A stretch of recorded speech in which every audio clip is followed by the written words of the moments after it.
Well, good afternoon. Good afternoon. This is a very special afternoon as we have very special guests here.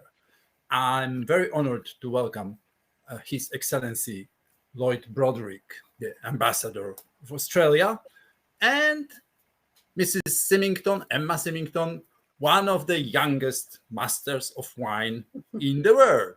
Yes. Well, uh, and yes, 12 wines from Australia. Uh, Mr. Ambassador Broderick, floor is yours. Thank you very much, Piotr, and thanks for initiating and organising this exciting event. And thanks also to Wine Australia, who do such a great job promoting Australian wine, and especially our host for the tasting, Emma Symington, Master of Wine, as Piotr said, very prestigious title.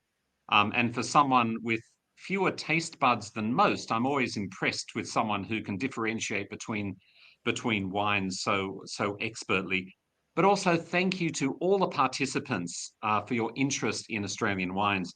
It was great to see such interest during our annual tasting in March this year, the Aussie Wine in Poland event. And there was a lot of interest and a lot of excitement in the room here in Warsaw. Australia has one of the most diverse wine scenes in the world. And quite simply, there's nothing like it. And there's always excitement and enthusiasm in developing new wines, new blends, and discovering innovations that make things better and better. It's not about doing things that have been done the same way for 200 years. It's about doing things that are new and exciting and that consumers love. With more than 150 grape varieties grown across 65 different wine regions that really reflect the great diversity of Australia all the way across the continent. Winemakers are pushing the boundaries and creating some of the most exciting and varied wines in the world. And I'm sure that everyone will be able to find an Australian wine that'll suit your taste. 16 million glasses of Australian wine are enjoyed overseas every day. So I'm sure this tasting will give you good opportunity to become familiar with some Australian wines and also perhaps find some that you'd like to buy in the near future. And for those of you who are importers, distributors, please include Australian wines. Try and get Australian wines on restaurant menus. That's one of my big objectives here in Poland, to see more Australian wine on restaurant menus. So I'm obviously sitting here in the embassy. The work is still going on, but for all of you, enjoy. Emma and Piotr, thank you very much, and look forward to staying with you for a little while to enjoy some of the tasting. Thank you very much. Thank you. Thank you. Stay with us, please, for a while, at least. And Emma, now this is your show. Let's start.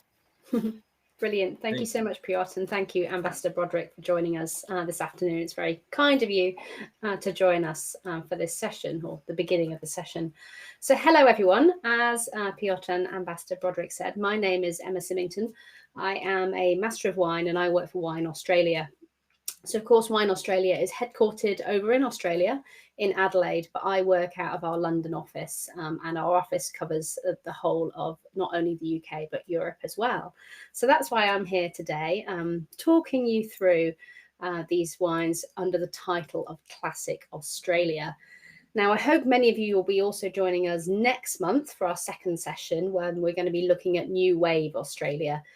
So that's going to be looking at some of the more unusual grape varieties and lesser known wine regions within Australia. But today we're really focused on Classic Australia. So some of those better known wine regions, better known grape varieties and styles. So thank you for joining this afternoon. I don't know what the weather's like in Poland, but certainly here in the UK it is a beautiful sunny afternoon. So I really appreciate you all sitting inside and taking the time to spend some time tasting through these wines. Now, I'm going to do my best to try and get through this presentation in an hour and a half, but we do have 12 wines to taste through, and obviously I want to give them all their due. So I apologise in advance if we overrun that slightly, but I will do my best to stick to time. So this is what we've got ahead of us in the next hour and a half or so. Obviously, we've got the tasting of the 12 wines, but before we get to those, I think it's always useful to kind of set the scene a little bit.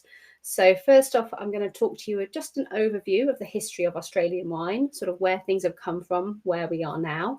And then I'll give you a broad overview of the geography and climate of wine regions across Australia.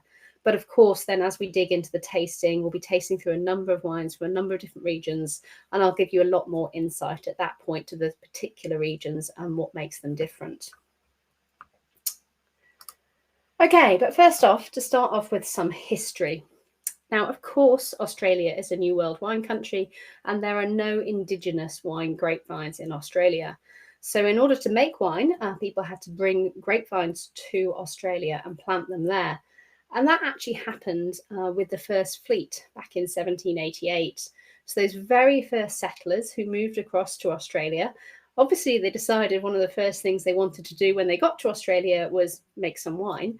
So they took wine grapevines with them. Those were planted in 1788 once they landed, and the first vintage was in 1791. But it wasn't really until the turn of the century, heading into the early 1800s, that things began to kick off in terms of viticulture in Australia. And there was one quite famous, important man in the 1830s who's certainly someone you'll hear about if you head out to Australia and go and talk to viticulturists and winemakers. So he was a man called James Busby. Now, he was actually Scottish, and he was a horticulturalist in Scotland. And then he moved over to Australia in 1820. And when he arrived in Australia, he became interested in viticulture and then got a job with the Australian government at the time. And they then gave him the job of moving or traveling back to Europe. And he spent 6 months traveling the wine regions of France and Spain. And he was tasked with taking cuttings of different grape varieties. So the idea here was to bring in cuttings of lots and lots of different varieties into Australia. And now that must have been pretty an amazing job back in 1831, traveling the wine regions of France and Spain. And over these 6 months, James managed to gather hundreds, literally 600 cuttings of different grape varieties, which were then parcelled up and taken back to Australia, landing in 1832. Now, once he arrived in Australia, that collection of cuttings was divided in two. Half was planted by the government in what is now the Botanic Gardens in Sydney. So if any of you have been to Sydney, I'm sure you know exactly where I mean, right down on the harbour. And the other half, James actually planted at his property in the Hunter Valley, his property called Kirkton Park. So those cuttings were planted, propagated on. Over time, further cuttings were taken and then sold to growers across Australia. And by the middle of the 1800s, there was commercial viticulture in every state in Australia. So it really didn't take people very long to start buying cuttings of vines, planting them in their properties, and then obviously growing on those vines and making wine and selling it. So the reason James Busby is very important is because he really brought in a huge number of different grape varieties into Australia. And as I said, if you head over to Australia now, you know, even if you're going to the vineyards now, many vine growers and winemakers will talk about having Busby clones or Busby cuttings in their vineyards because they can trace that genetic heritage back to those original cuttings he brought over in the 1830s. So then I suppose the big change towards the end of the 1800s and turning into the 1900s, the beginning of the 20th century, is there was a big change in demand. So those early plantings and early wine through the 1800s, it was all table wine. But by the turn of the century, heading into the 20th century, there was a bigger change demand, both domestically within Australia, but also globally. And what happened was fortified wine became very, very popular. And that's really everything that people wanted to drink. So this is why on this slide, you can see this is called the fortified era. So this is when wines like Rutherglen Muscat were really popular. And this continued really right through until after World War II. And what we see is after World War II, there was a big influx of immigrants coming into Australia from places like Italy and Croatia and other parts of Europe. And they really brought with them their social mores. So in terms of wanting to have, a glass of table wine at the dinner table with food. So this really helped change demand away from fortified wines and back towards table wines. And then heading through the end of the 20th century, there was a couple of periods of boom. Lots of plantings went into Australia, and things really grew in terms of plantings and in terms of exports. So as you can see on the slide here, by the early 1980s, Australia was the 18th largest wine exporter. A mere 10 years later, so by the early 1990s, it had risen to the 6th largest exporter. And today it's actually sitting as the 5th largest exporter. So it was a really important time, the end of the 20th century, in terms of ramping up production, lots of plantings going in, lots of new regions being planted, and lots more exports, of course, going around the world. Now, this is a map I like to show in pretty much every session. I do like this because I think you can never emphasize enough just how big Australia is. Of course, it is one country, but as you can see, it's a continent-sized country. It is, in fact, bigger than Europe. So I often refer to it being a continent of wine rather than just one country. So just to put a bit of scale on this, if you fly from Perth over in Western Australia across to Sydney, that's a 5-hour flight. You'd be crossing 3 time zones. It's about 2,000 miles. So a really, really long way. Or to put it another way, and this is a nice little pub quiz fact, Australia is actually bigger than the moon, which I know sounds kind of crazy. But in terms of diameter, the moon is 3,400 kilometers across in diameter. And Australia, at its widest point, east to west, is about 4,000 kilometers. So again, just one of those nice little visual reminders about just how big Australia is. Because I think Ambassador Broderick mentioned earlier that the wines coming out of Australia are incredibly diverse. Diverse in terms of the number of different grape varieties that are there, in terms of the wine regions, in terms of the styles that are produced. And this diversity all really makes sense when you realize just how big a country it is. As I said, it is bigger than Europe.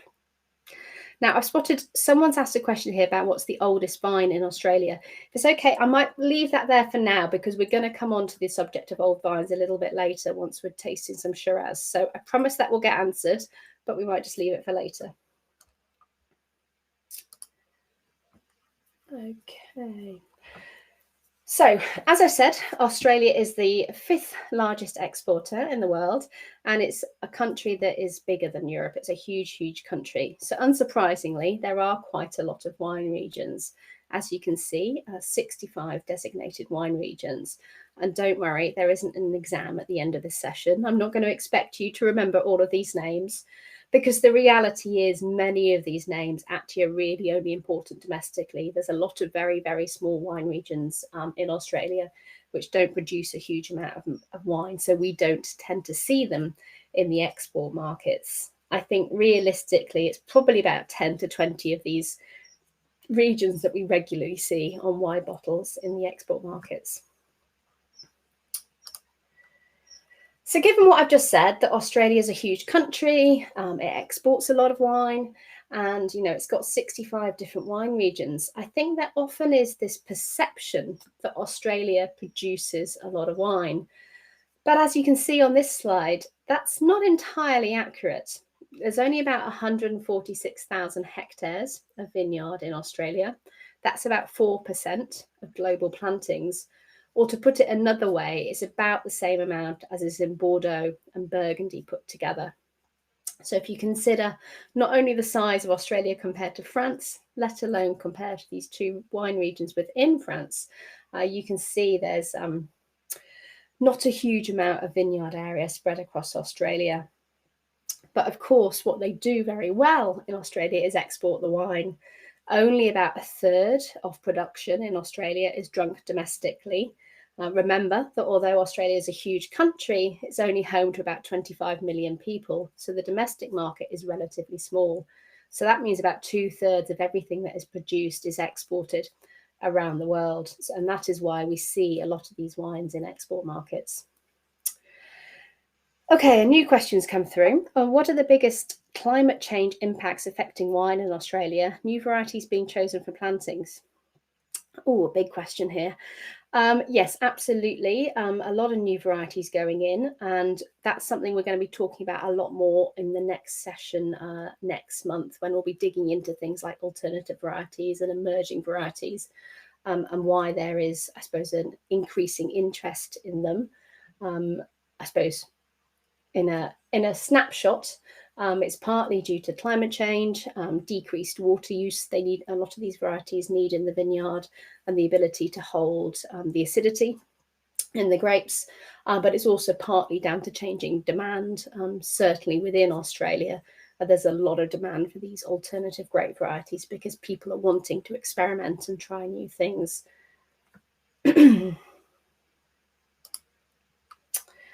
Okay, so the varied climates of Australia's wine regions.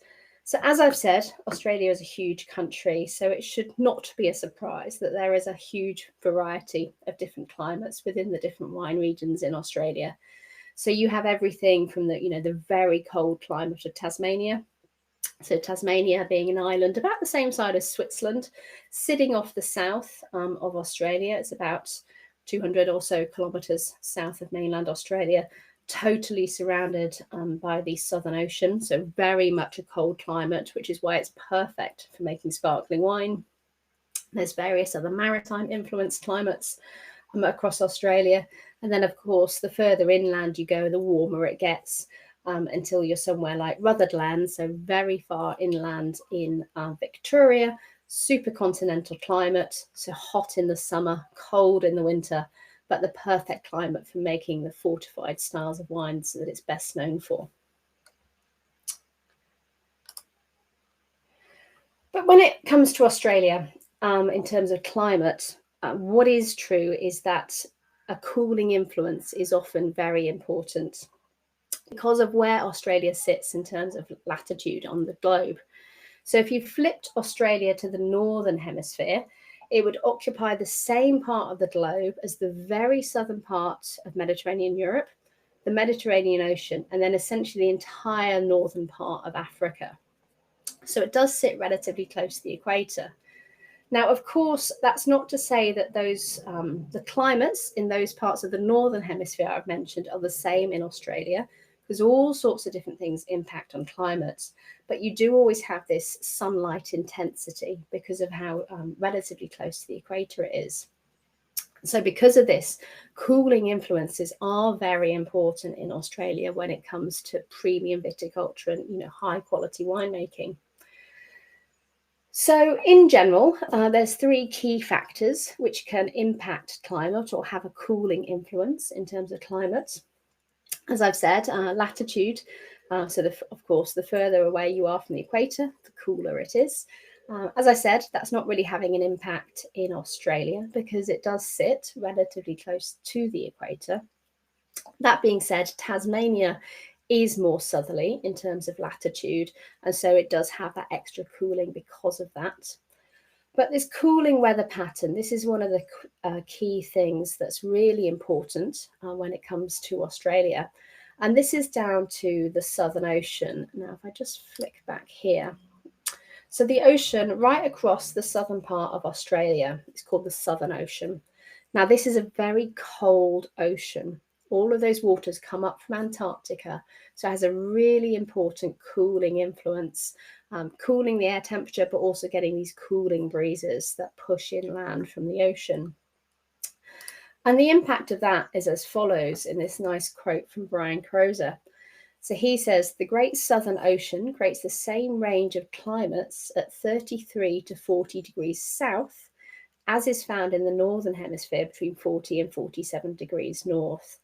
So essentially what this is saying is it is much, much cooler at these latitudes than you would otherwise expect because of this cooling impact of the Southern Ocean. So it's a really, really important part of many Australian wine regions.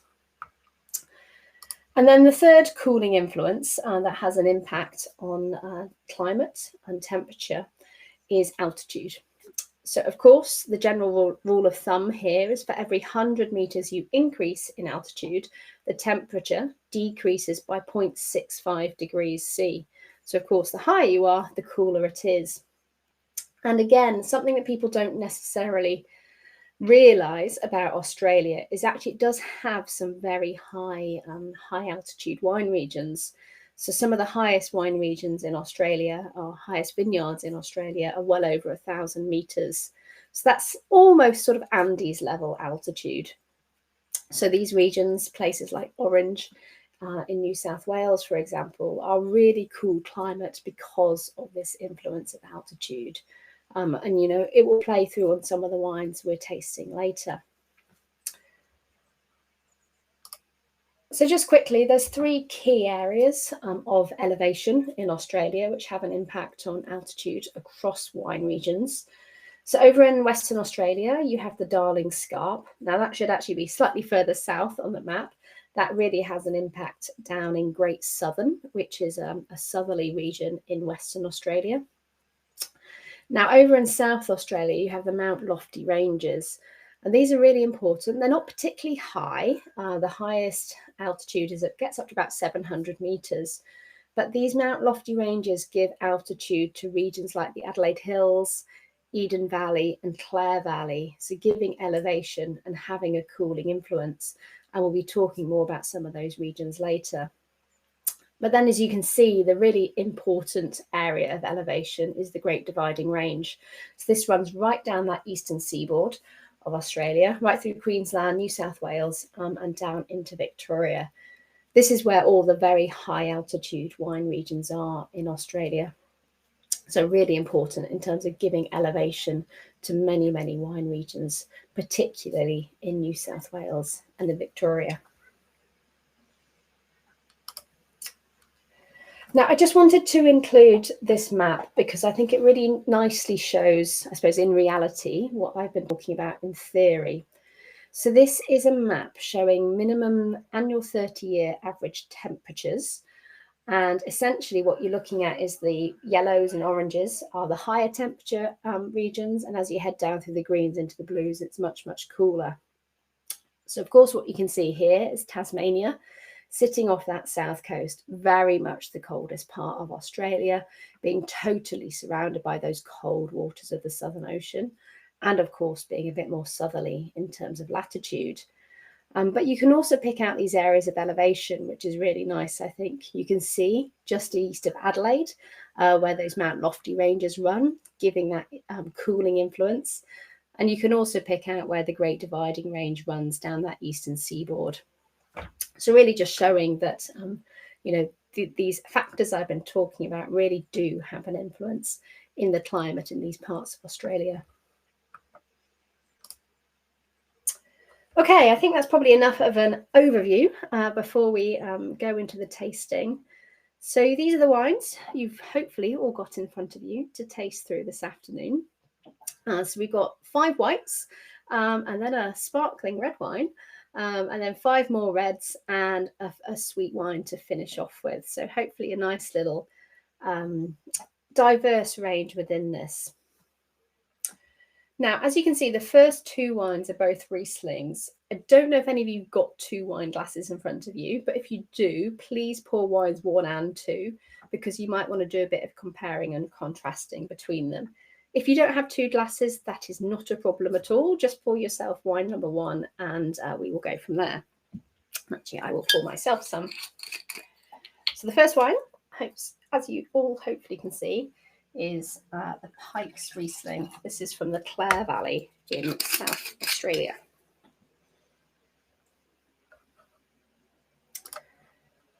Okay, so we're heading into Clare Valley in South Australia for our first wine. So as you can see, the Clare Valley is due north of Adelaide. That's about a 2-hour drive, and it's fairly inland. So that means it's mostly got a continental climate. There's not a huge amount of maritime influence here. As a region, it's quite historic. It was first settled in the 1830s. The first vineyards were planted in the 1840s. And it's probably best known these days for 2 different grape varieties, one being Riesling, which is what we have in the glass now, and the other being Shiraz. And it's an interesting one, that, isn't it? Because I think these are two varieties you don't normally or typically associate with each other. But it's because of the climate of the Clare Valley that actually these two varieties both do really, really well there. So I'm just going to move on to the next slide. I've got some of these maps to show you as we go through the region, through the different regions we're tasting through. So these are maps we've created using remote satellite imaging software. So what it shows you is, of course, the regional boundary. So that's exactly where the region is. You also get an idea of the topography, so the difference in terms of elevation across the region. But what you can really see here is those dark green areas, and those are the actual vineyard sites within a region.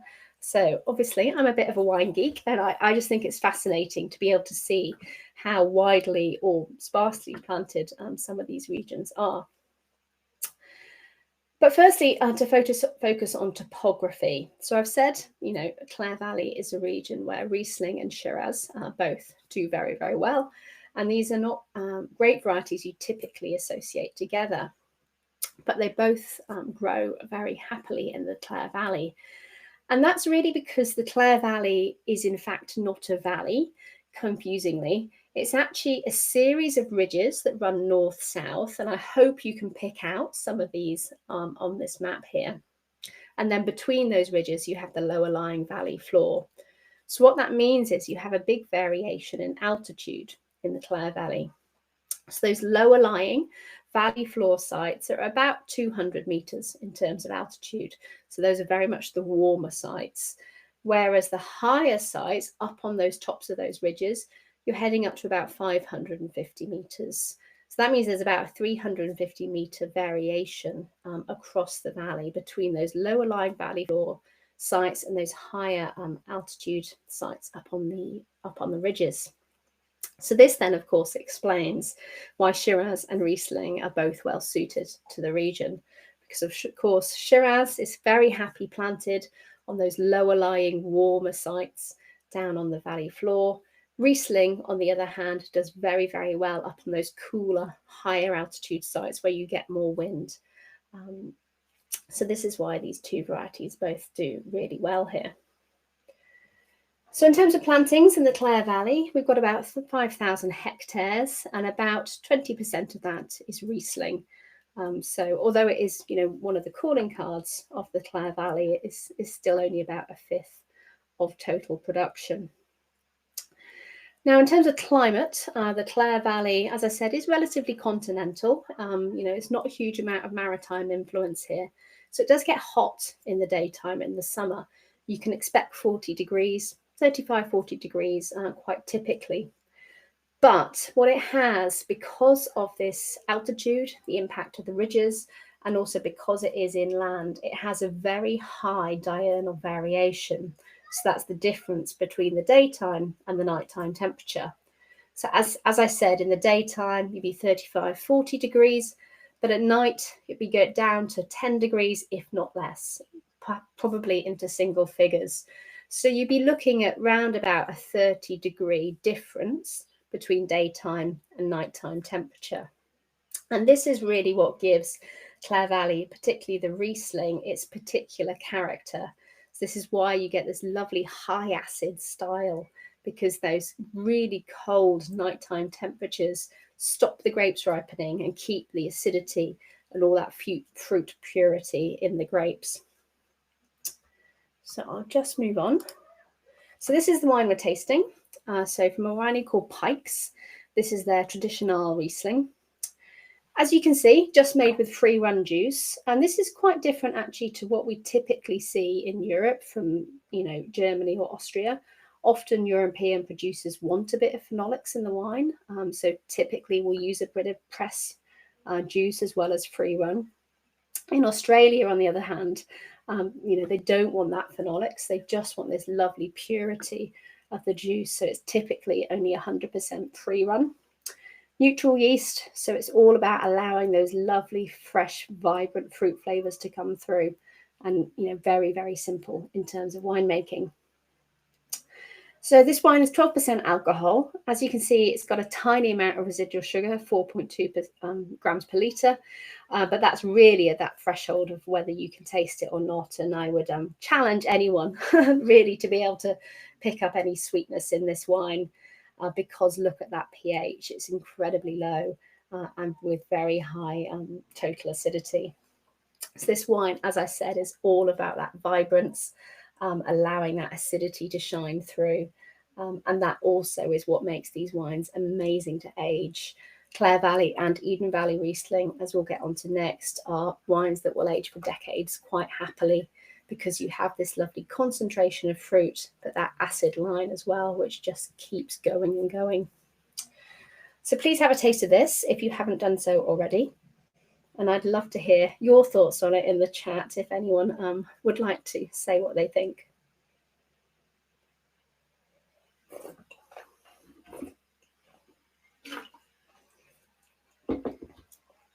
So for me, I think this is absolutely classic Clare Valley Riesling. Loads of kind of lemon and lime citrus. And then finishes, I mean, that razor sharp acidity. It's quite phenomenal, really, isn't it? And probably the perfect wine to start a tasting with because it really gets your taste buds going. These are wines that really suit food very well as well, because although they've got that acidity, there's actually quite a lot of breadth and concentration of fruit on the palate. So I think, you know, really any sort of fish dish or something like that would be perfect with these wines. What's the best food pairing? Well, as I said, fish generally. Interestingly, when I've been over in the Clare Valley, quite often if I'm going out into the vineyard and doing a tasting, apart from wine in Australia, you also get incredible oysters because of this really cold ocean. So, you know, Coffin Bay oysters, for example, from Australia are just amazing. And so quite often, if you're tasting wine in the vineyards, the winemakers will suddenly appear with a platter of oysters. And often what they'll do, instead of squeezing a lemon into the oysters, just put a tiny little bit of Riesling like this in there, and it works in much the same way. So yeah, Riesling and oysters, absolutely a fantastic match. But really any sort of seafood, I think, would be beautiful with this. But it's also a style that works really nice with sort of Asian style pork because of that slight fattiness of the pork. So that, you know, that Riesling, that acidity really is beautiful to cut through that. Well, I hope you all enjoy that because I think that's delicious.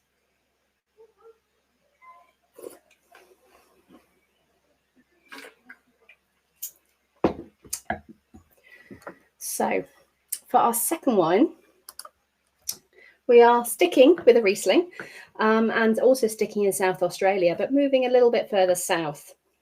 So now we're into the Eden Valley, which is, as you can see, northeast of Adelaide. It's about an hour's drive, so a little bit closer to Adelaide, a little bit closer to the ocean, so a little bit more maritime impact. But again here, the funny thing is, the Eden Valley, again, is not really a valley. As you can see, it sits alongside the Barossa Valley. Now, the Barossa Valley is typically best known for its, big, bold red wines, often based on Shiraz and Grenache, and we've got some of those to taste later on. So the Barossa Valley absolutely is that lower lying valley floor, beautiful Mediterranean climate, perfectly suited to grapes like Shiraz and Grenache and Mourvedre.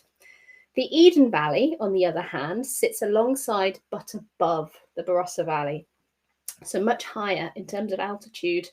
And as I said, it's not a valley, it's sort of really an elevated plateau. So lots of different hills and ridges and nooks and crannies, different aspects within the region. But as I said, overall, it is much higher.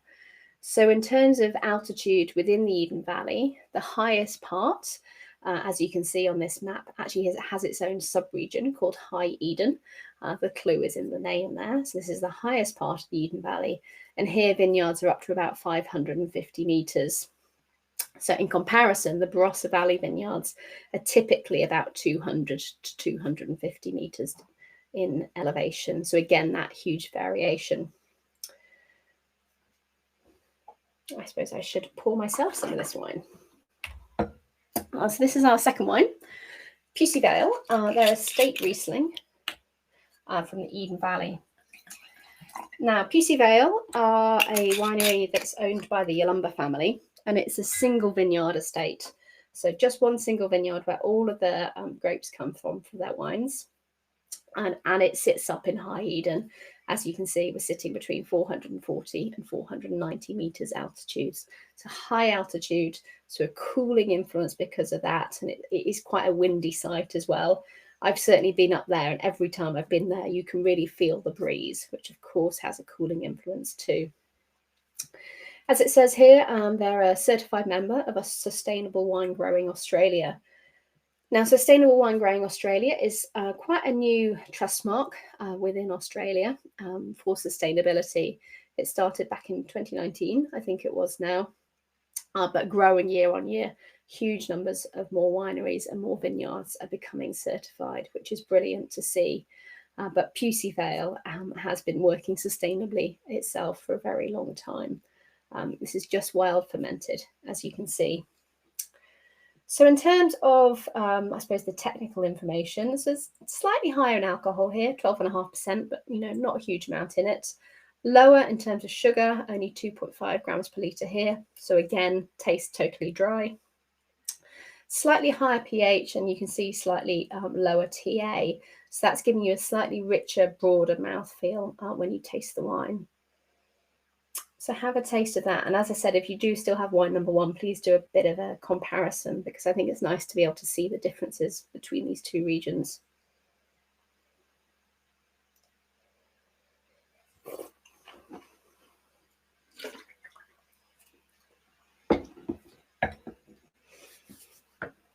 So I don't know about you all, but I'm certainly getting slightly broader palate on this wine. And it's more lemony and kind of floral notes coming through, rather than more sort of limey notes that we had in the first wine. But I think it's a beautiful, beautiful wine. I have to say I'm a big fan of Riesling generally.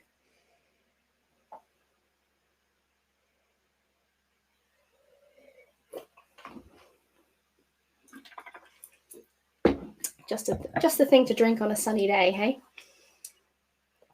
Okay, are there any questions on the two Rieslings before we move on?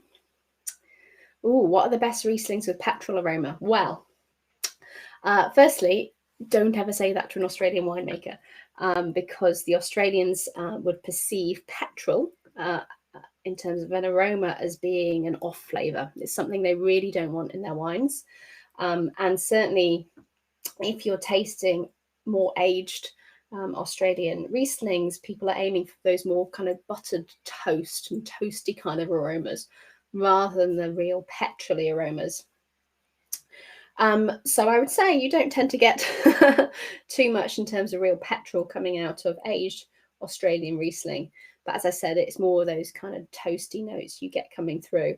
And I've certainly had quite a lot of older vintages of Pusey Vale. They make a number of different Rieslings, but they're always wines that develop those kind of more aged characteristics, and are certainly wines that are well worth putting away in the cellar for a few years if you can keep your hands off them.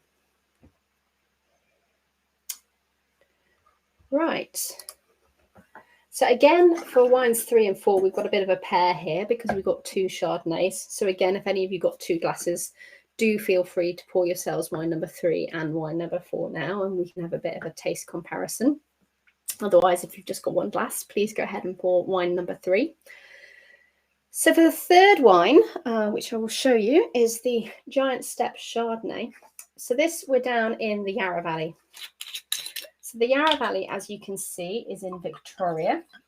It's just outside Melbourne. It's about 45 minutes to an hour drive, depending on traffic. And it's actually the most historic wine region within Victoria, first planted in 1838.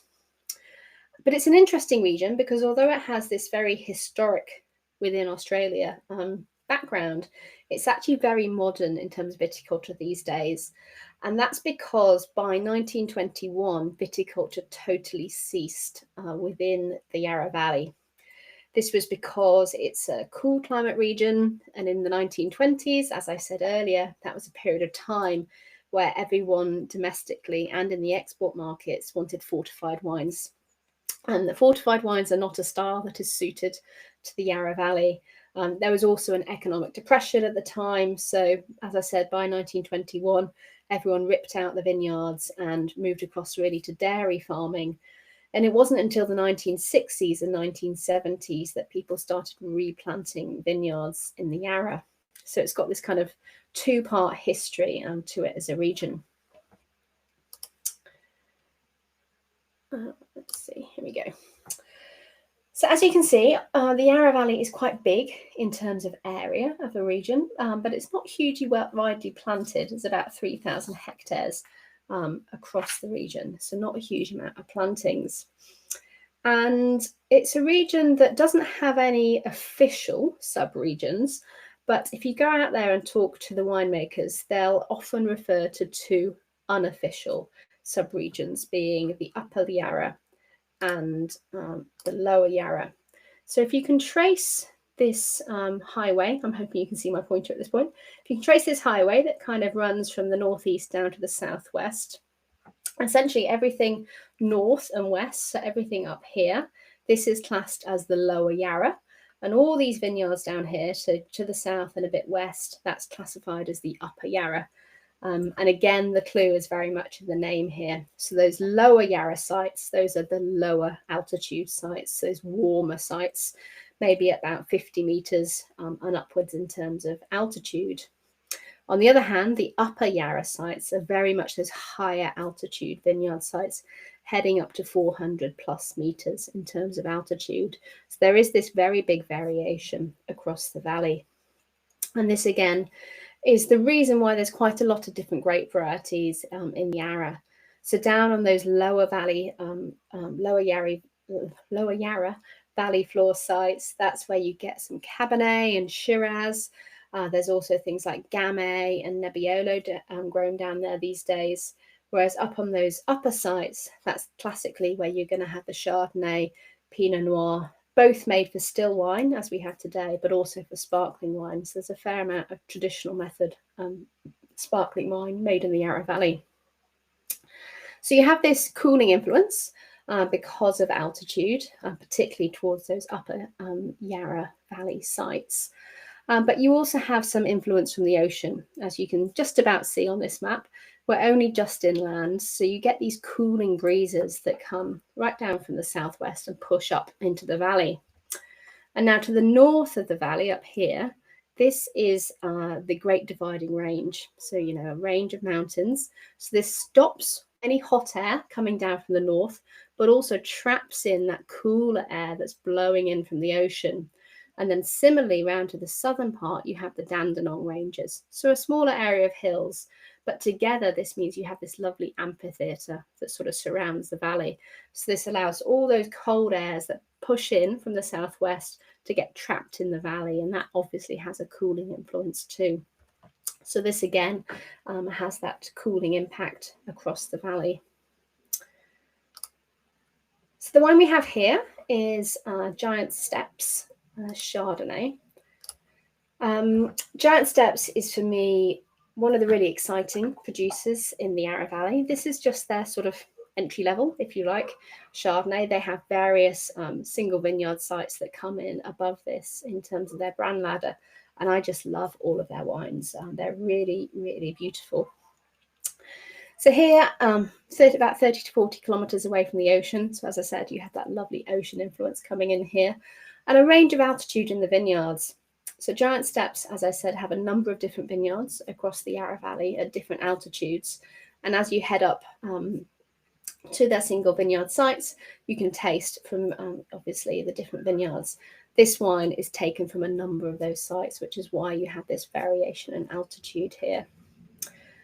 So this has been fermented and matured in French oak puncheons. Now a puncheon is, let me get this right, 300 litres, so slightly bigger than a barrique. And we'll find that these days a lot of winemakers in Australia are moving towards puncheons or even hogsheads, so they're 500 litres, instead of barriques, both for their white wine as well as their red wines. And this is really to have slightly less oak influence and allow the fruit to shine through a bit more, perhaps certainly more than they would have done, 10, 20 years ago. And this is only 15% new oak.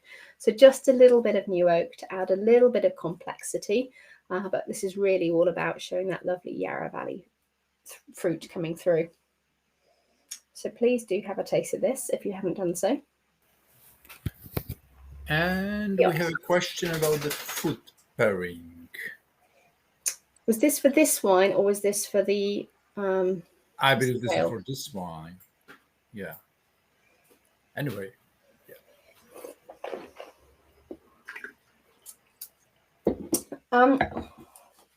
Well, firstly, let's talk about the flavour profile of this wine, and then we can move on to the food pairing. So for me, this is just beautiful, classic Yarra Valley Chardonnay.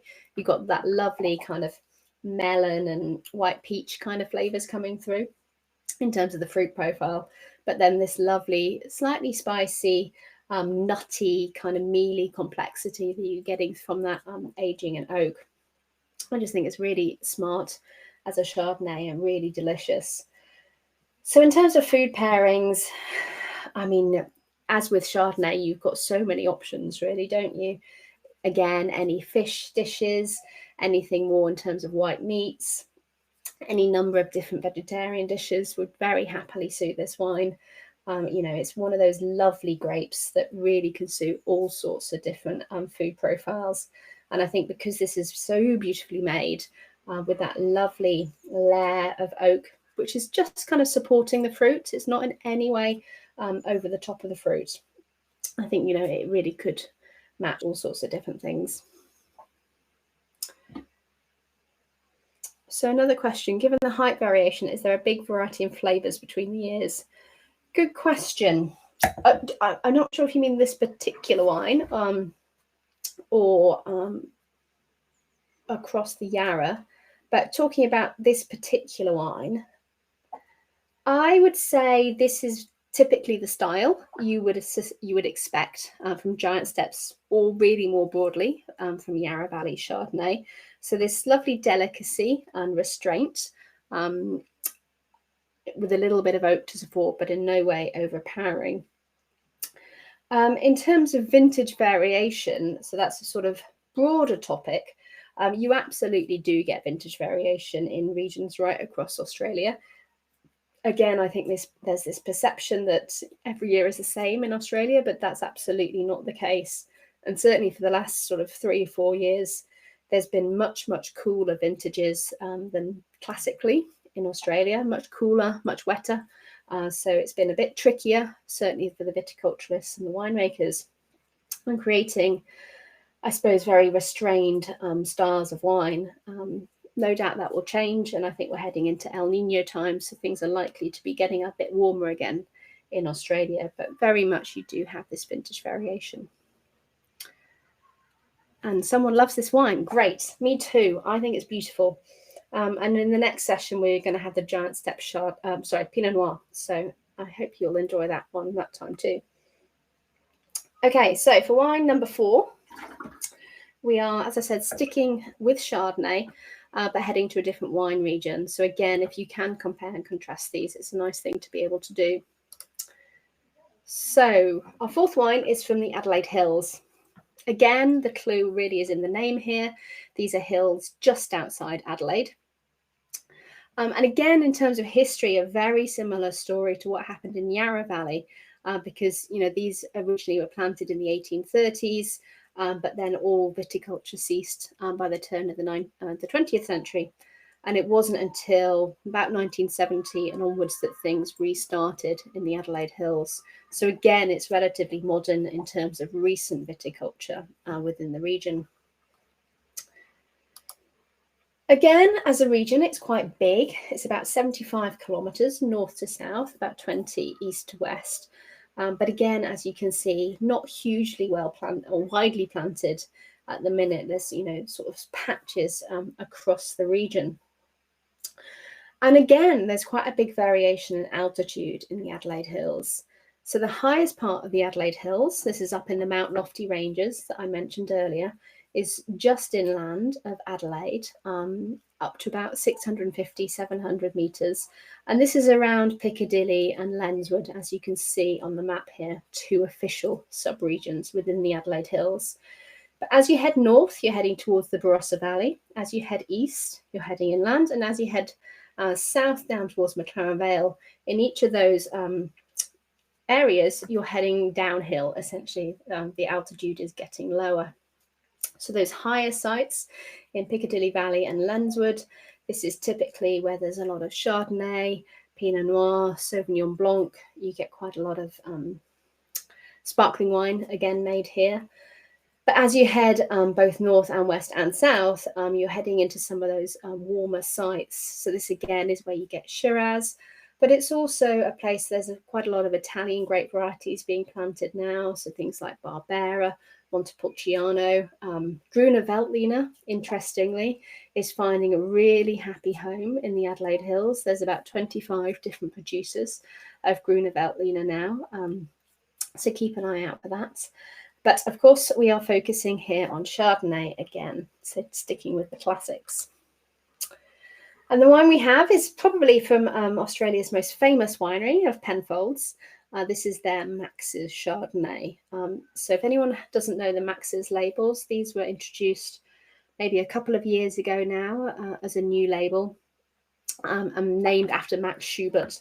So he was the man within Penfolds who started Grange. So he now has his own brand within Penfolds. I better pour myself some of the wine.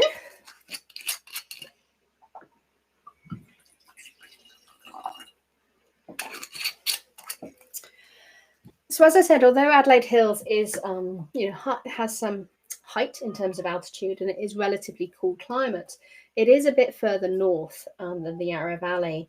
So in terms of flavour profile for Chardonnay, you tend to get a little bit more richness and a little bit more breadth on Adelaide Hills Chardonnay than you do on Chardonnays from the Yarra Valley or somewhere like Mornington Peninsula, which are further south. So have a taste and see if you think I'm right.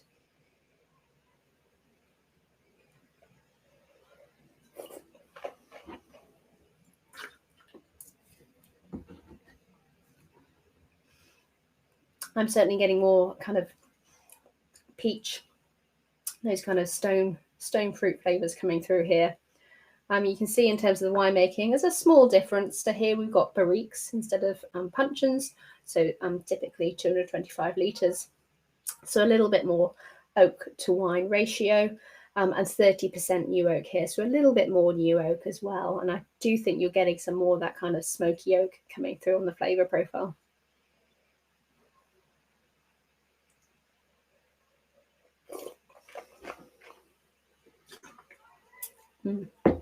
Again, a lovely Chardonnay though. So yeah, a bit richer. So I think in terms of food matching, it could cope with richer, creamier dishes. And again, probably going into pork or veal as well as, you know, the more typical chicken and fish options. There's quite a lot of different things you can match with this as a wine. So I hope you enjoyed the 2 Chardonnays.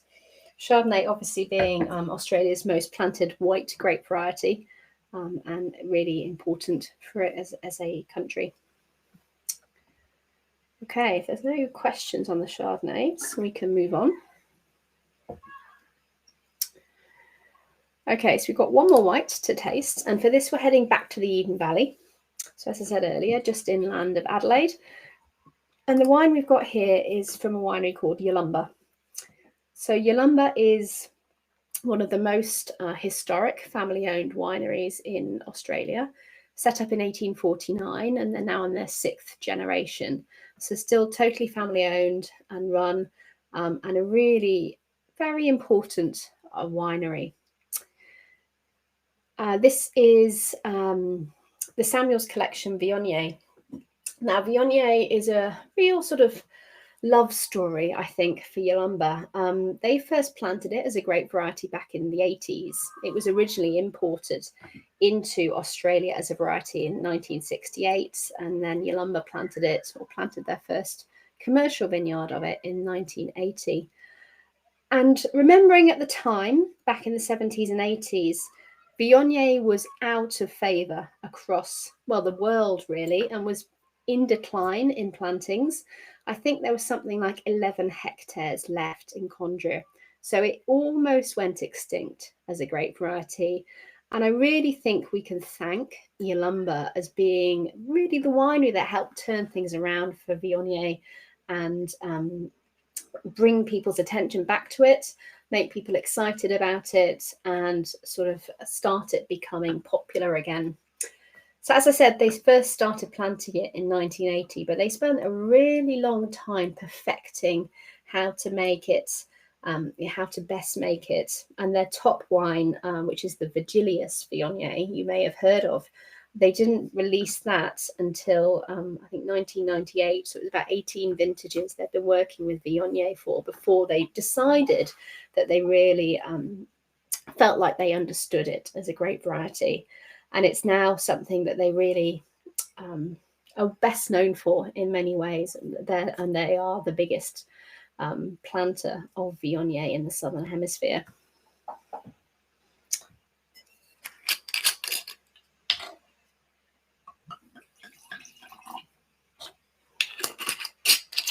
So this is from the Eden Valley, but this is from some of the lower lying sites in the Eden Valley. As I said, there is a variation across the Eden Valley.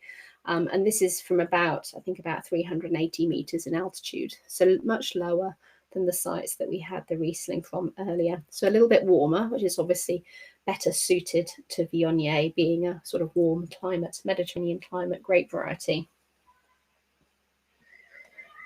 So in terms of winemaking here, just wild fermentation. As you can see, it's been aged for 10.5 months, but all in older oak and barriques and puncheons. So again, that larger format oak.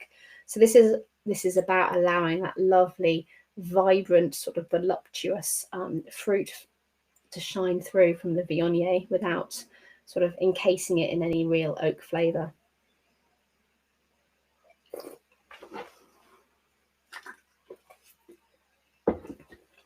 So this has got all that lovely heady kind of Viognier, loads of peach and apricot and floral notes coming through.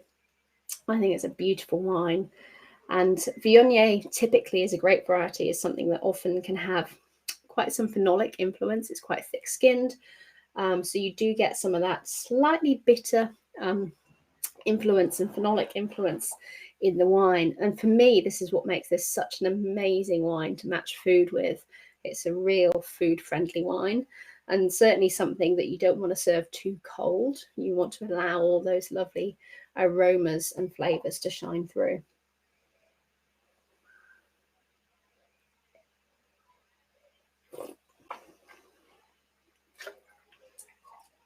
So when it comes to actual food pairings for this wine, I think often things with a slight Asian influence can be really nice.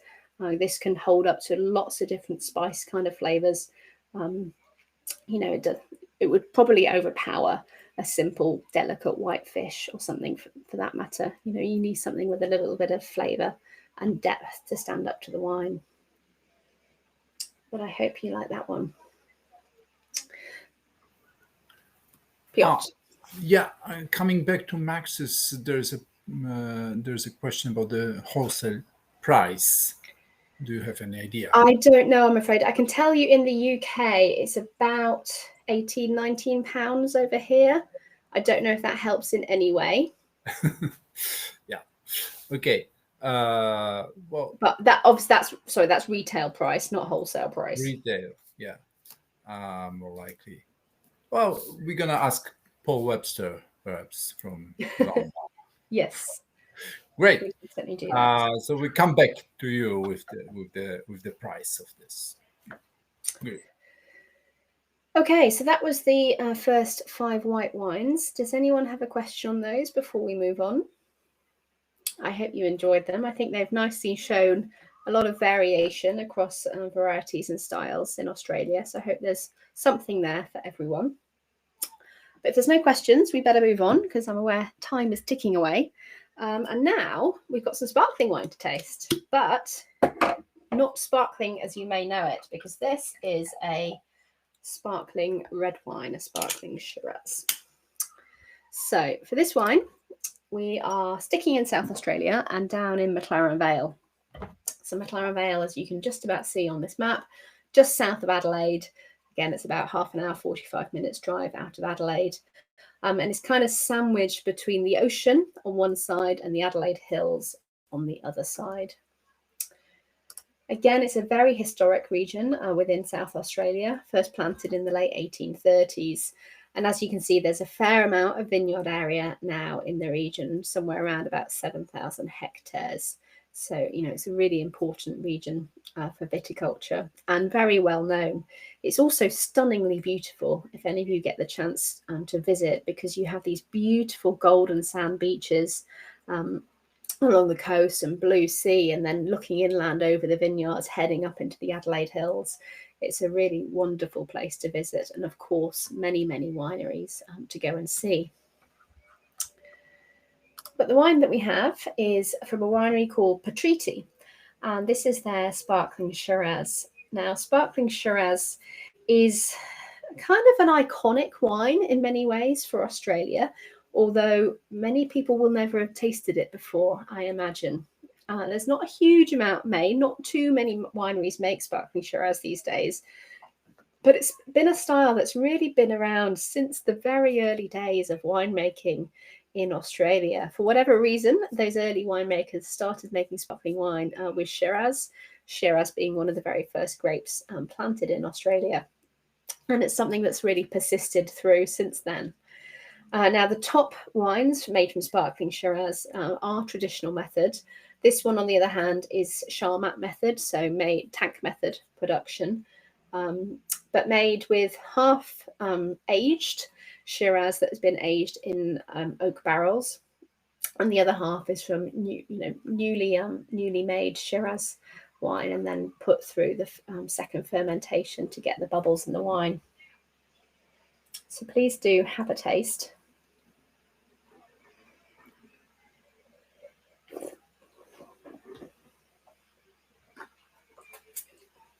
It's a bit of a change after the white wines, isn't it?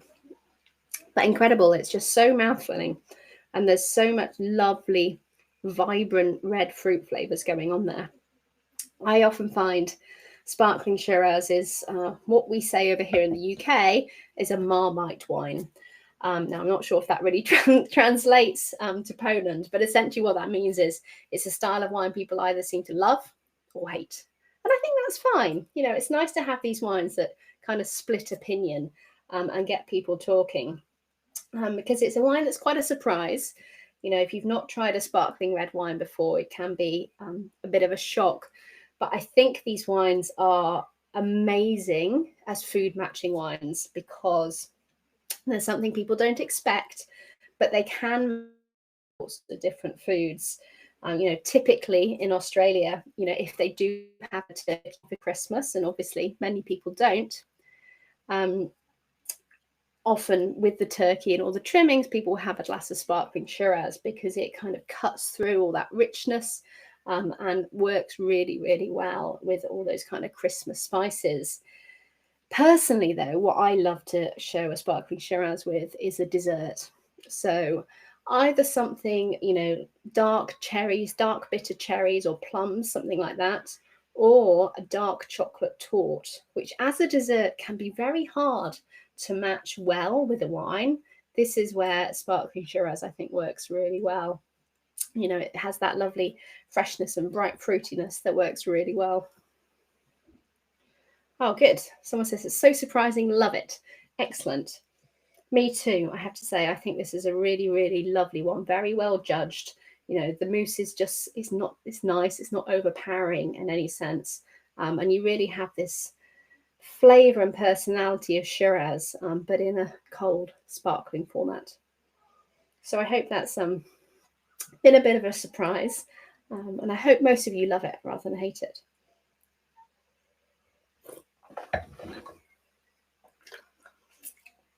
But yes, I did want to include a sparkling Shiraz in this session because, as I said, it is something that's sort of iconically Australian and very much classic Australia, albeit something that many people haven't tasted before.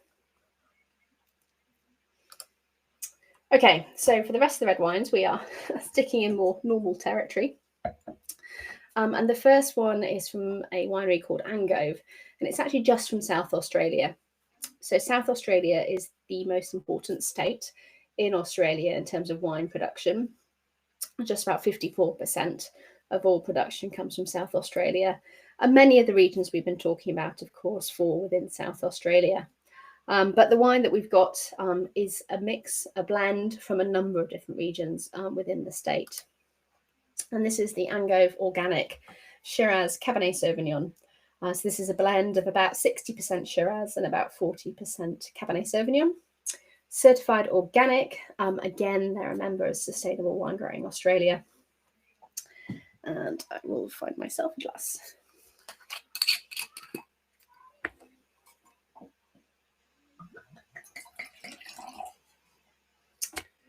So as you can see, this is wine that's fermented and matured in stainless steel. So no oak influence here. This is really made to be an easy drinking, sort of vibrant, fruity style of red wine. You know, the sort of wine that you can drink on its own as well as with food. It doesn't require food in that sense. So please have a taste.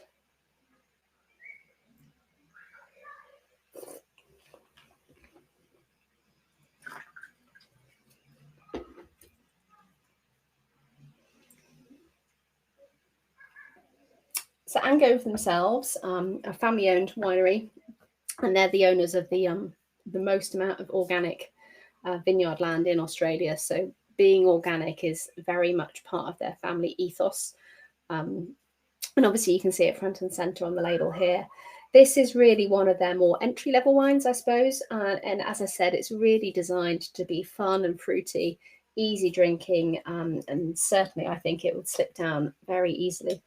And I don't know about you, but that 14.5% just disappears. I'm certainly not hugely picking it out of the wine. I think it's beautiful, medium-bodied. And again, the sort of red wine that could match many different sorts of foods.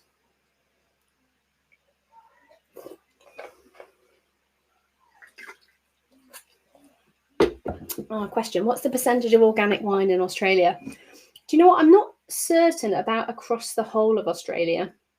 And that's partly because there's a number of different organic and biodynamic certification bodies. So I'm not even certain that anyone would know the answer to that. But I can tell you, for example, in McLaren Vales, the region we were just talking about with the sparkling Shiraz, they are considered to be the greenest wine region in Australia, and certainly the region where there's many sustainable wine growing certified members, lots of people working organically and biodynamically, and well over a third of vineyard area within McLaren Vale itself is certified as either organic or biodynamic. But I'm afraid I don't know more broadly across Australia. It is certainly something that's becoming more and more important, though, for grape growers and winemakers. Okay, I'm aware of time, so we better push on. So for our second red wine, we are heading down to Coonawarra. So Coonawarra is in South Australia, but as you can see, it's right down with the border with Victoria, so right down in the southern part of South Australia. Again, quite a historic wine region, originally planted in the 1830s. But it's an interesting one because Coonawarra really is in the middle of nowhere. It's kind of a 4-hour drive from Adelaide, 5 hours from Melbourne. You've really got to want to go there. And as a region, it's incredibly flat. It's about 50 meters in altitude. The region is, it's flat. There's not a lot of sea, certainly on the soil surface. And as I said, it's a long way away from anywhere. But it's very special as a wine region because it's often called Australia's most terroir-driven wine region because it has one very special soil type, which kind of gives the wines that are made there its personality. Now, I should say that that's not to say other regions within Australia don't have terroir, because they absolutely do. But because Australia as a continent or as a country is so incredibly old and its soils are so weathered and the geology is so old, that actually most wine regions within Australia have huge variations in terms of soils and geologies. So again, using McLaren Vale as an example, there's 40 different geologies within McLaren Vale, anything from about 20,000 years old to 550 million years old. So a huge variation in terms of the geologies, so the bedrock. And on top of that, there's 19 different soil types within the region. So it's a real patchwork of different soil types. This is why Coonawarra, in a way, is unusual, because it does have this one very particular soil type. And that's how it looks as a region. As you can see, there's this kind of cigar-shaped vineyard area down the middle. This is where this soil type, this Terra Rossa, is really formed. Now, just quickly in terms of climate, because again, I think it's quite important for Coonawarra. So Coonawarra, as it stands, is about 100 kilometres inland, but it has a maritime climate. And I know you're probably all thinking, wait, it's 100 kilometres inland. How can it possibly have a maritime climate? And ordinarily, you'd be right. Normally, we'd talk about maritime influence maybe extending about 50 kilometres inland, but certainly not 100. But it's because of that flatness, that lack of elevation that I talked about in Coonawarra, and that extends all the way to the coast. So it's incredibly flat. There's no hills, there's no ridges, there's nothing really to stop these sea breezes blowing inland. And then on top of that, you have something called the Bonny Upwelling. Now, the Bonny Upwelling is an upwelling of very, very cold water from deep down in that Southern Ocean. This happens for 7 months of the year, from about November onwards to about June. So that's right through the growing season when it comes to Australia. So this really, really cold water comes up right next to the coast. This has a really important cooling influence and particularly impacts those nighttime temperatures, making them much, much cooler than they would otherwise be. And so that's what this little map is showing you. So this is looking at ocean temperature. Obviously, those reds and oranges and yellows are very much the warmer ocean temperatures. But then you can see this dark blue patch right down that coast near Coonawarra. This is that Bonny Upwelling I was talking about that has this really important cooling influence on the climate. And then this is the soil type I was talking about. So this is Terra Rossa soil, which is that iron-rich loam topsoil over a base of limestone, which is that white you can see at the bottom. Limestone, of course, is free draining. And as we know from Bordeaux, Cabernet Sauvignon, as a grape variety, is a variety that doesn't like having its roots in water. It really likes free draining soils. So this is why the soils of Coonawarra are particularly suited to Cabernet Sauvignon. The two things, Cabernet and Coonawarra, go together hand in hand. So this is what we have here, a Cabernet Sauvignon from Coonawarra. As you can see, in terms of winemaking, mature for 18 months in a mix of French and American oak, of which 30% is new. Now, I suppose for a long time, historically, there's often been a bit of American oak used in winemaking, red winemaking, I should say, in Australia, and particularly with Cabernet Sauvignon and Shiraz, just to give an extra dimension, I suppose, to the wines. So let me pour myself some of this one. Please pour yourself some if you haven't already.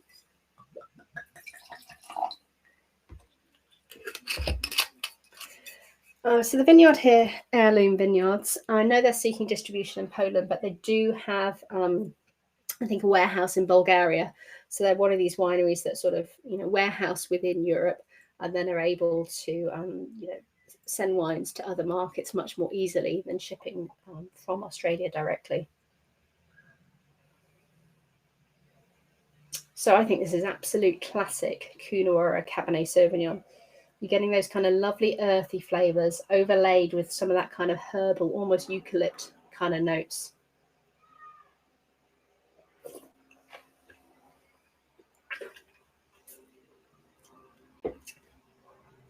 And again, quite nicely structured on the palate. And getting those Cabernet Sauvignon tannins coming from coming through, which gives you an idea of that, the coolness of the maritime climate here, but still with a nice, rich, kind of red fruit dominated palate. What do you all think? I hope you like this wine.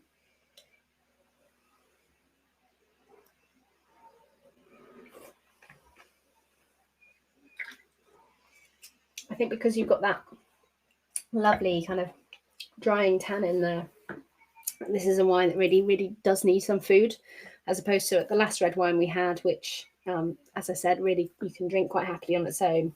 I think this is a wine that will really show at its best when next to some food, perhaps some lamb, some beef, or if you're talking vegetarian dishes, something with some aubergine or mushroom, lots of those kind of umami flavors coming through, would really suit this wine very, very well.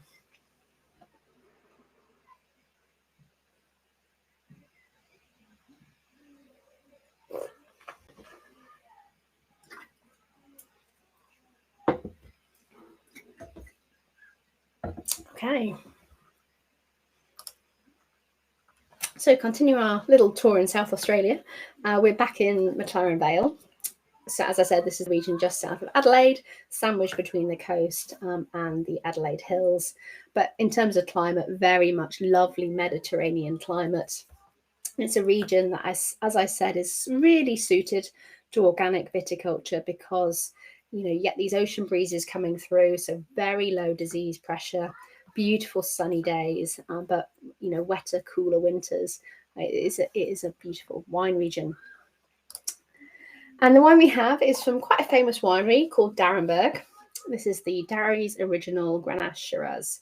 So as you can see, 64% Grenache and 36% Shiraz. And it's been aged for 20 months in French oak barriques. So D'Arenberg is, as I said, quite a famous winery. And that's partly because of, I suppose, the current winemaker, Chester Osborne, who is a proper character. I don't know if any of you have met him before, but he's always in totally flamboyant shirts and comes out with all sorts of props to display his wine with. He is very much a character. But this wine, Darry's Original, is named after his late father, who was christened as Francis Osborne, but he was always known as Darry after D'Arenberg. So that is why this wine has this name.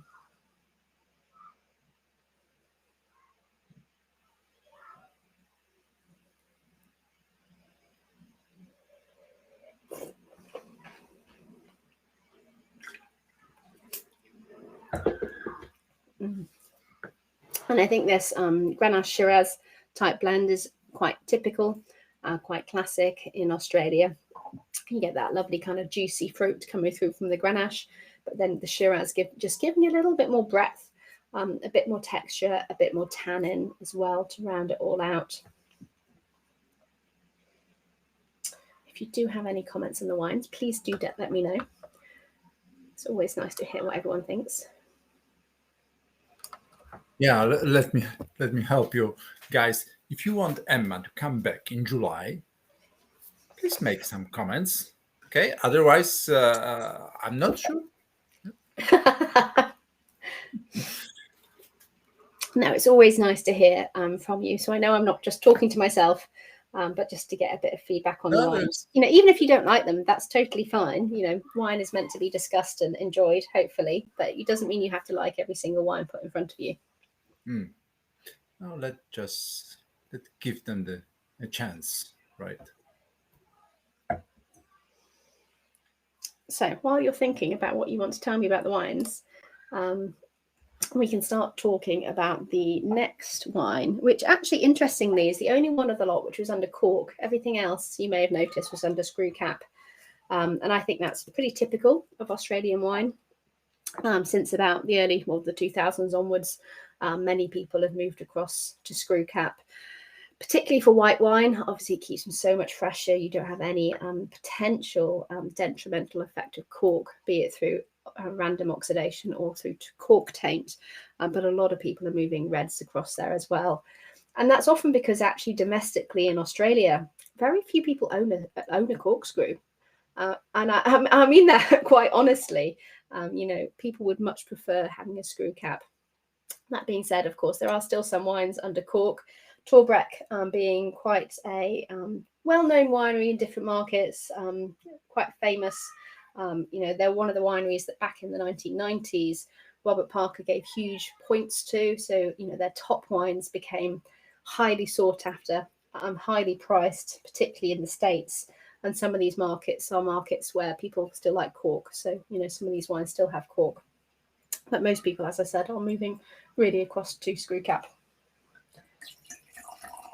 So this wine is another Grenache Shiraz blend, but this is from the Barossa Valley. So again, and we talked briefly about the Barossa Valley earlier. So inland from Adelaide, about an hour's drive. Barossa Valley is that lower lying valley floor that sits alongside but below the Eden Valley. So very much a Mediterranean wine region, a Mediterranean climate, hot, warm summers, low humidity, but colder, wetter winters. So really well suited to red grape varieties like Shiraz and Grenache and Mourvedre. As a region, it's the most historic wine region within South Australia. The first vineyards were planted in the 1840s. And today, that story of old vines is a really important part of its personality, I suppose you could say. I know I mentioned I was going to talk about this earlier, and we will get onto that now. So again, just to show you this map, to show you Barossa Valley is pretty widely planted in terms of vineyards. There's about 9,000 hectares in the Barossa Valley. So it's a really important wine region within Australia, and probably the most well-known wine region in Australia.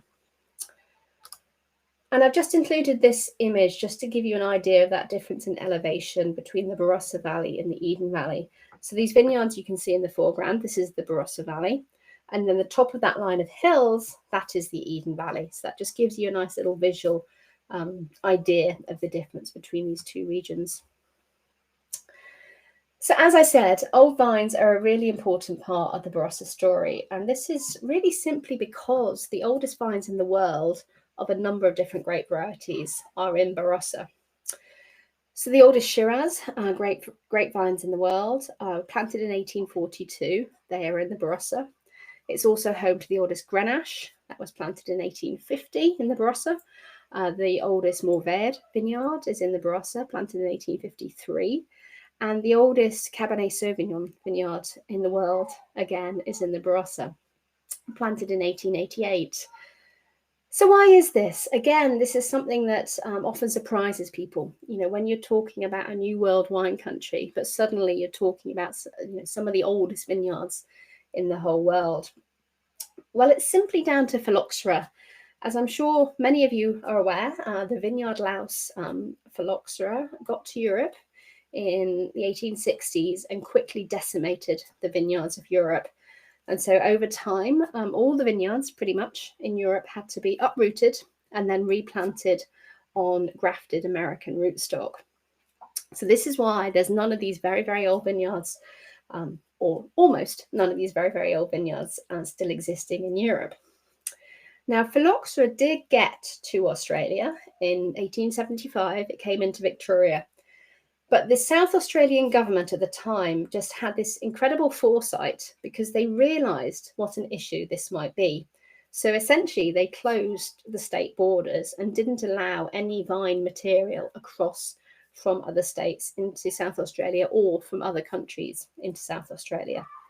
And that still exists today. So what that means is there is no phylloxera in the entirety of South Australia.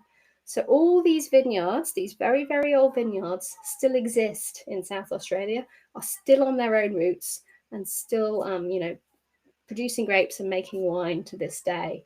So this is why these amazing old vineyards are still there.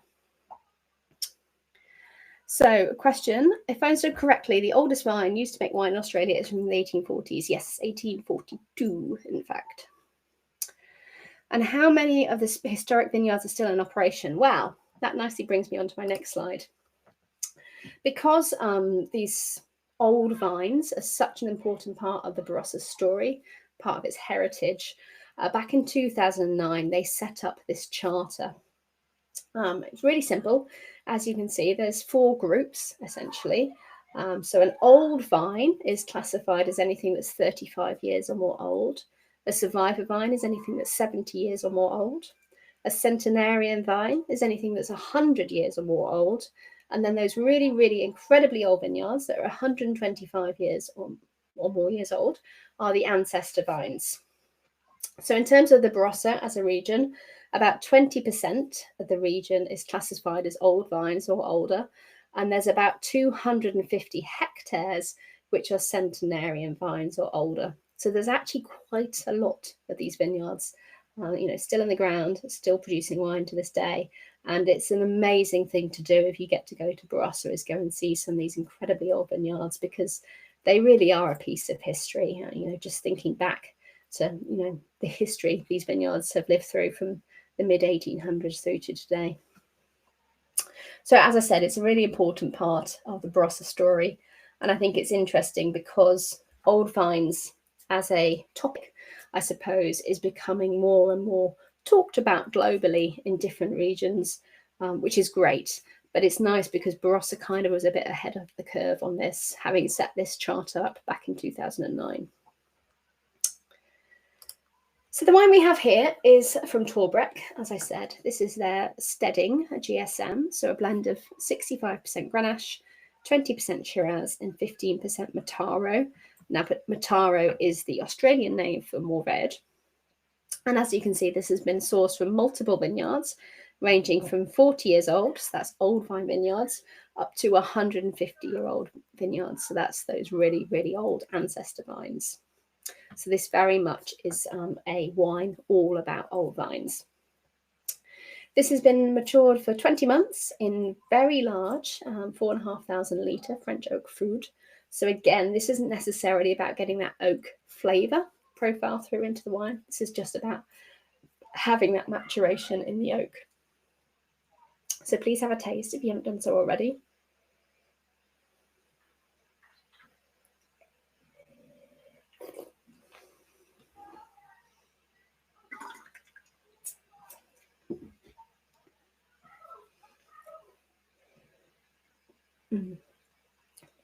I think that's beautiful.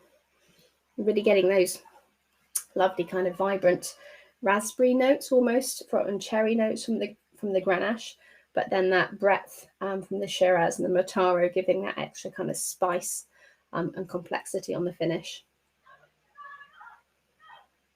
Again, I think this is a wine that really needs some food, probably some red meat, or again, some kind of richer vegetarian options. Yes, and as Jola said, so much potential. Absolutely, this is a wine you could happily stick away in your cellar and age for a number of years. Lamb, absolutely. Yes, I think there's enough acidity here to really help cut through the fattiness of lamb.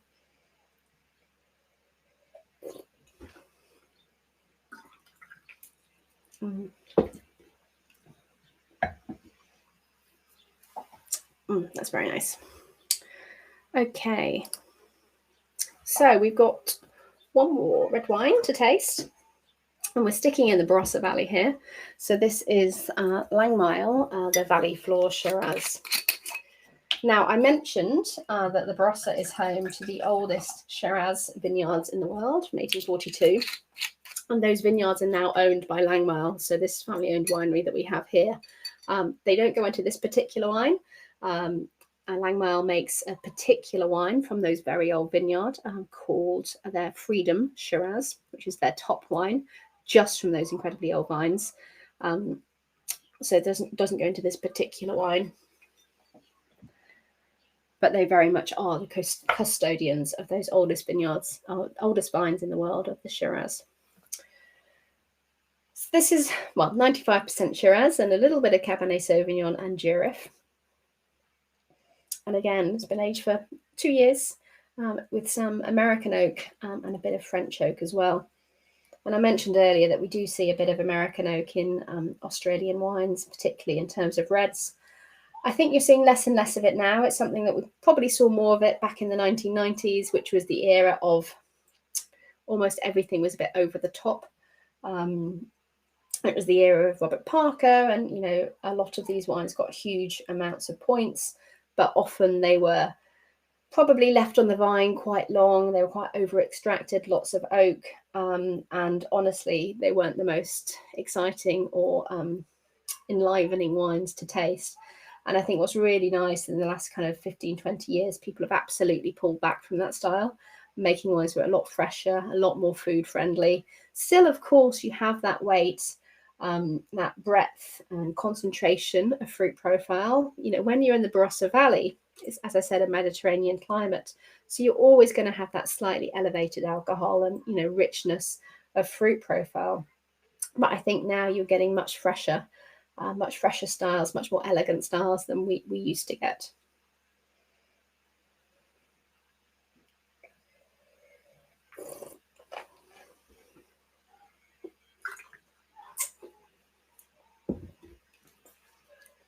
But I think that American oak on this one is just giving that sort of slight extra sweetness on the palate. And again, a wine you probably need a bit of food with.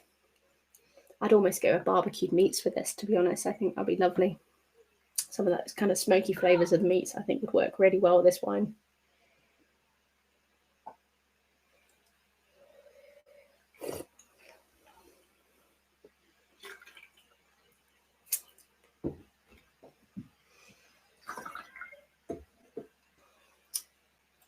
Okay, a new question. What are the newest trends beyond fresher styles that are coming up in Australian winemaking?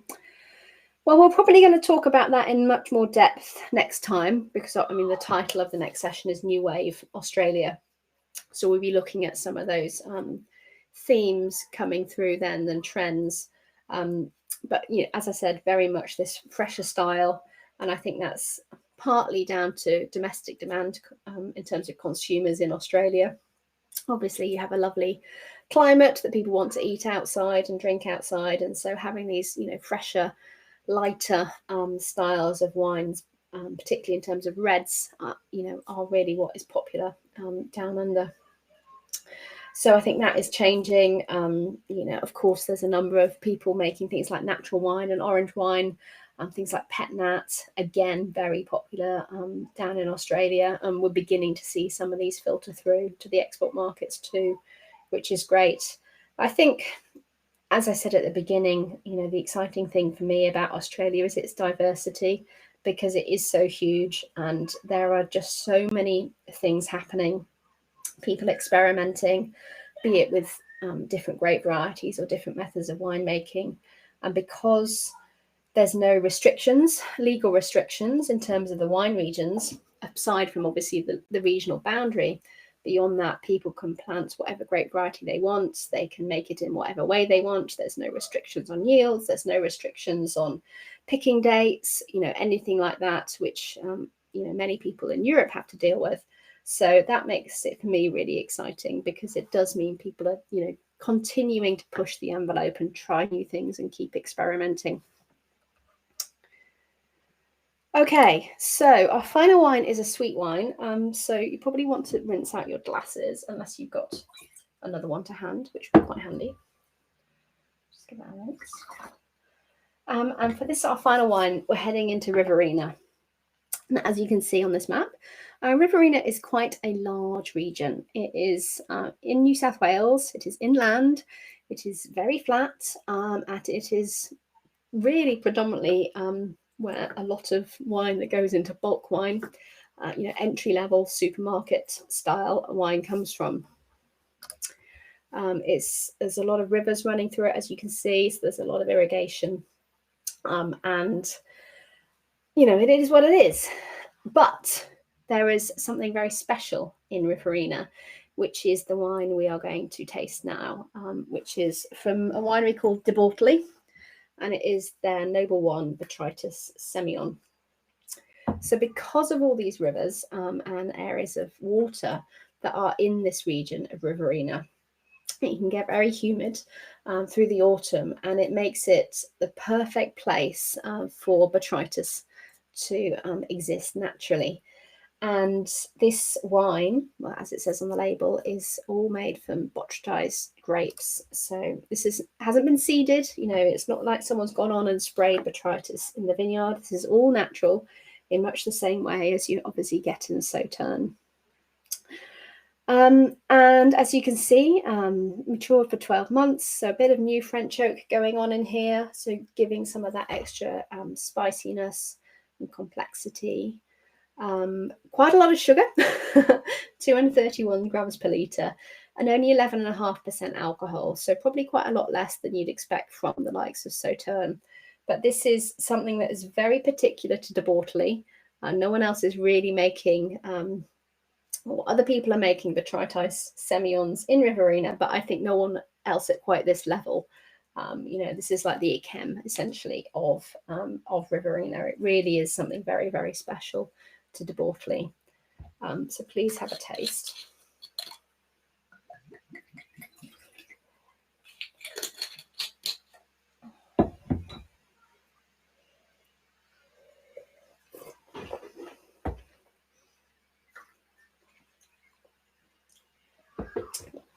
So you may not be surprised to hear that, I suppose, the original idea for this wine came from Sauterne.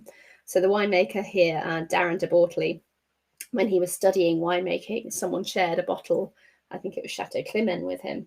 And he absolutely fell in love with it as a wine and really just determined to make that style of wine on his family vineyards in Australia.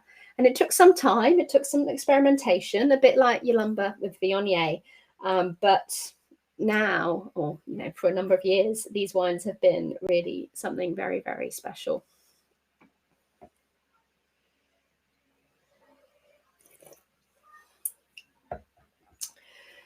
Great companion to cheeses, yes, of course. What other food companion would work best? Well, I suppose anything that you would consider matching Sauterne with. But I think what's nice here is that you don't have the amount of alcohol as Sauterne. You don't have the amount of glycerol, it's a bit fresher, I suppose, is what I'm trying to say, than many Sauternes can be. And so, there's a number of different dishes really you could match this with. Well, particularly desserts, obviously.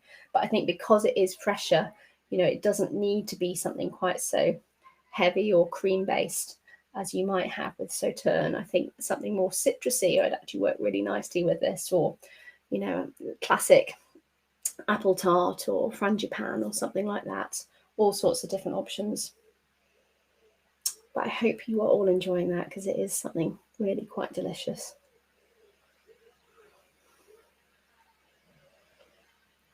Okay, and that kind of brings us to the end of this session. Oh, look at that. So I'm only 7 minutes over time. So before I finish off, I just wanted to draw your attention to our education website, which is australianwinediscovered.com. And particularly if any of you are studying for wine exams, be they sommelier exams or WSET or so on, this is really absolute gold for you. It's kind of your one-stop shop for anything you could want to know about Australian wine. So there's modules in there covering all of the key Australian wine regions, all the key grape varieties, and then there's broader topics, like there's one on old vines, there's one on sparkling wine, and so on. All of our maps are available there. There's video content, imagery. As I said, it really is your one-stop shop. So you do have to register to use the website, but once you've done that, you can download anything you want on there and use it, including all the video content. So I don't know if any of you are educators or running tastings, but it really is a fantastic resource for you if you do. All right, and I think that's really covers us off for this month, and I hopefully will look forward to seeing you virtually next month for the New Wave Australia session. Piotr, did you enjoy the wines? Very much, yes. Thank you very much. Thank you, Emma. This was really great. And yeah, I hope next time most of our attendees will be more active. Otherwise, guys, yeah.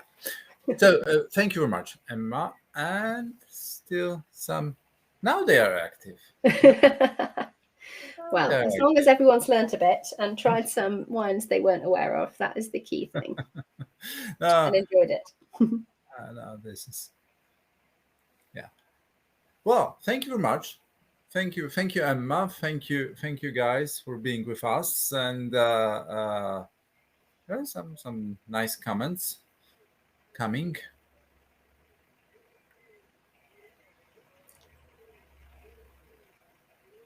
Oh, thank you all. Yeah, great. Thank you.